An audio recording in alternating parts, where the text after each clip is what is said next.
Simon نے پوچھا فراد اس وقت کہاں ہوگا؟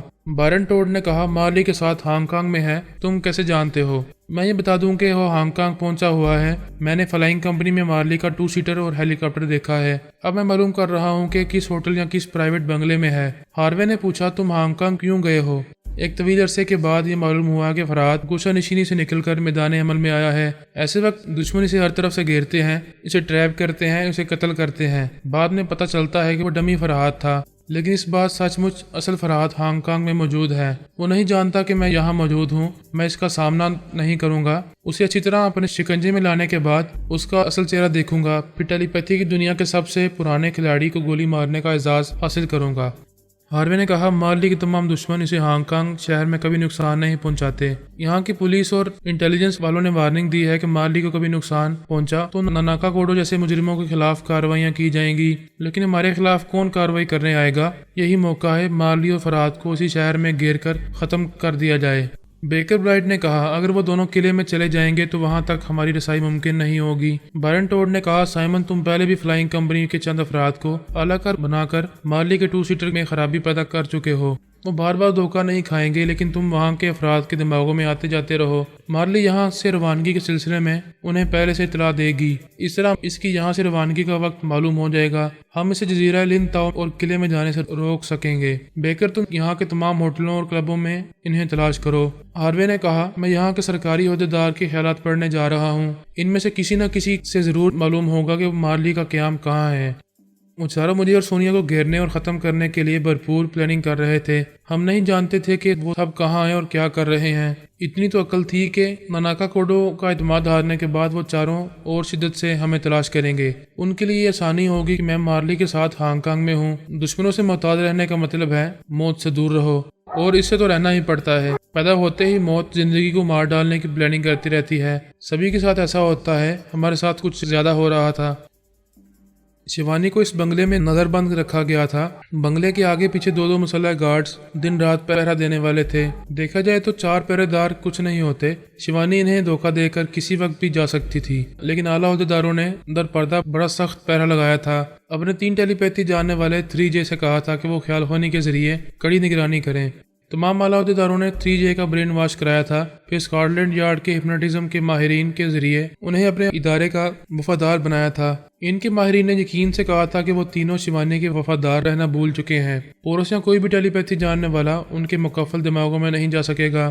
جیکافو نے ڈائریکٹر جنرل سے کہا شیوانی کا دماغ غیر معمولی ہے، کوئی بھی ٹیلی پیتھی جاننے والا اس کی مرضی کے بغیر نہ اس کے خیالات پڑھ سکتا ہے، نہ اسے دماغی کمزوری میں مبتلا کر سکتا ہے۔ ہم اس کے دماغ میں رہ کر اس کی نگرانی نہیں کر سکیں گے۔ جیفلو نے کہا اس طرح ہم اس کی اور پورس کی گفتگو بھی نہیں سن سکیں گے۔ ہمیں یہ معلوم نہیں ہو سکے گا کہ وہ کیا سوچ رہی ہے اور کیا کرنے والی ہے۔ جیسامو نے کہا وہ بنگلے کے اندر تنہا ہے، کسی ملازم یا ملازمہ کو آنے کی اجازت نہیں دیتی ہے۔ بنگلے کے آگے پیچھے 4 مسلح گارڈز ہیں، ہم ان کے دماغوں میں رہ کر باہر سے ہی شیوانی کی نگرانی کر سکتے ہیں۔ ڈائریکٹر جنرل نے کہا یہ بڑی مشکل ہے، یہ سمجھ میں نہیں آتا بنگلے کے اندر شیوانی کی نگرانی کیسے کی جائے۔ اگر خفیہ الیکٹرانک آلات نصب کیے جائیں گے تو اس چالاک جاسوسہ سے چھپے نہیں رہیں گے، وہ انہیں ناکارہ بنا دے گی۔ ایک اعلیٰ عہدیدار نے کہا اتنا اطمینان ہے کہ وہ ہمارے 4 پہرے داروں کو دھوکہ نہیں دے سکے گی۔ اگر پورس اور دوسرے ٹیلی پیتھی جاننے والے ان پہرے داروں کو ٹریپ کریں گے تو ہمارے ٹیلی پیتھی جاننے والوں کو خبر ہو جائے گی، وہ ہمیں بر وقت اطلاع دیں گے تو شیوانی کی فرار کے تمام راستے مسدود کر دیے جائیں گے۔ تمام زمینی، دریائی اور فضائی راستوں کی ناکہ بندی کر دی گئی ہے۔ ہم نے اپنے طور پر مکمل انتظامات کیے ہیں، لیکن پورس نے عدالت میں کہا تھا کہ ہم فراد علی تیمور کی بہو کو ایک دن کے لیے بھی قیدی بنا کر نہیں رکھ سکیں گے۔ ایک عہدیدار نے کہا وہ 3 گھنٹوں سے نظر بند ہے، ابھی تک کچھ نہیں ہوا ہے۔ یہ اسکاٹ یارڈ ہے، دنیا کے تمام مجرموں پر ہمارے ادارے کی دہشت طاری رہتی ہے۔ یہاں کے ممنوع علاقوں میں ایک چیونٹی بھی رینگ کر نہیں آ سکتی، اس نے بچکانہ دعویٰ کیا ہے۔ دوسرے عہدیدار نے کہا 24 گھنٹے کا ایک دن ہوتا ہے، 3 گھنٹے گزر چکے ہیں، باقی 21 گھنٹوں میں وہ کیا کر لے گا؟ کیا ہمارے سخت حفاظتی انتظامات کو توڑ کر آ سکے گا؟ وہ اس سلسلے میں تمام پہلوؤں پر غور کر رہے تھے اور مطمئن ہو رہے تھے۔ پھر ڈائریکٹر جنرل نے کہا اس نے مشین کا جو نقشہ دیا ہے وہ اصلی ہے۔ ماہرین کہتے ہیں کہ وہ کامیابی سے مشین تیار کر لیں گے، لیکن عقل کہتی ہے کہ دشمن کے دیے ہوئے تحفے کے پیچھے بھی کوئی چال ہوتی ہے۔